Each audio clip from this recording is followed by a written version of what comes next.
We have Lieutenant Colonel Anand Sinha, the President of the Asiatic Society of India. Sir, we would ask you to come up on stage. Can we have a big round of applause for this very special guest? Thank you. Our Society of Medinipur. Sir, we request you to come on stage and accept our humble token of appreciation.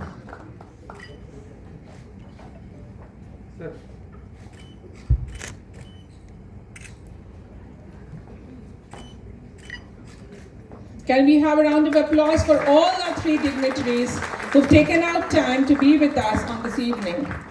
Thank you, ma'am. Organizing on the International Museum Day. We are launching our soft launch of our almost 80% complete museum project in Sundarban. You see, when I first time went to Sundarban, I found that there are many aspects to Sundarbans which are not known.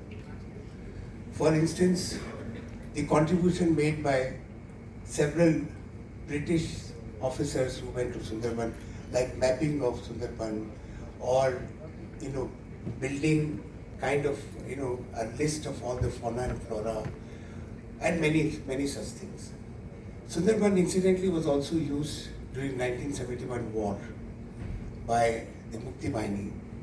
Sundarban has very large number of tribals. Sundarban also have archaeological finds which goes back to almost Mauryan age. There is a Mauryan pottery which is found in Sundarban. There is a Gupta period remnants which are found. There are 10,000 such archaeological is found by a fisherman, which is still there. There are many fishermen who has found such remnants. And there is possibility that there is remnants of Indus Valley civilization as well. We don't know.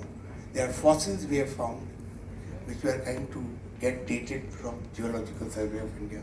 There are many things. So I thought when a proposal came from Tagore Society, who had built a building to make a museum, we took that opportunity and we started building a museum.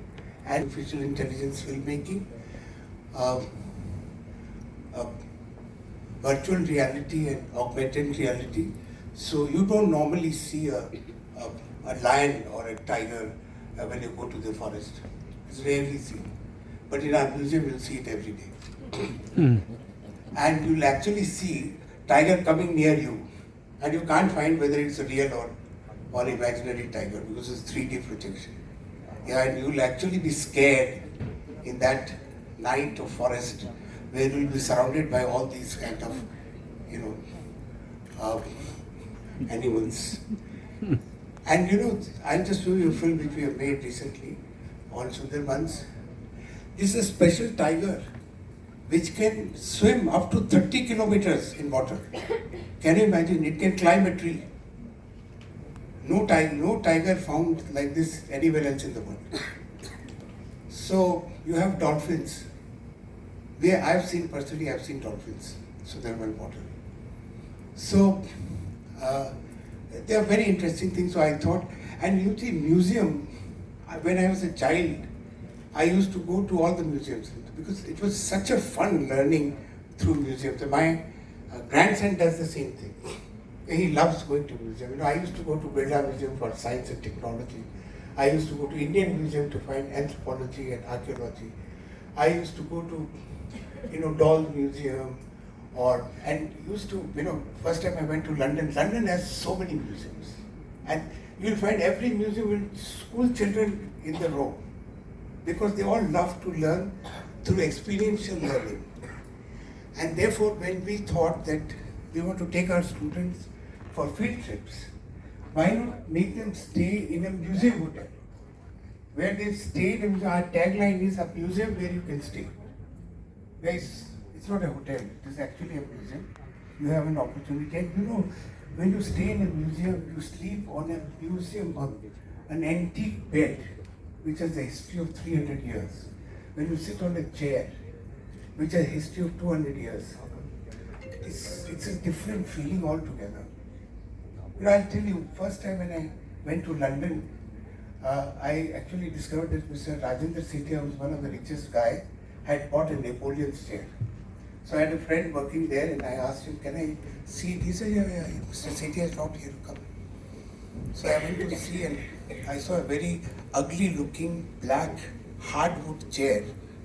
And I said, can I sit and have a photograph? He said, yeah, you can do that. When I said it was very uncomfortable to buy that chair, all because it was Napoleon's chair. So it's a different feeling when a story or a history attached to certain items.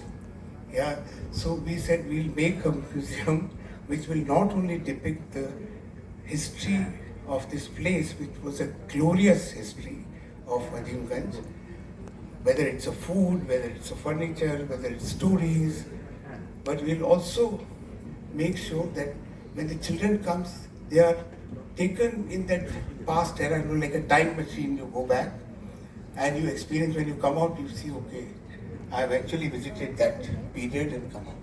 So I'll just show you a film, which is also a museum of sustainability, as you heard. And so what up, I pick out. But it's easy to tell the stories, creating the past and so on. And so we'll show you first our film on our museum hotel in Azim.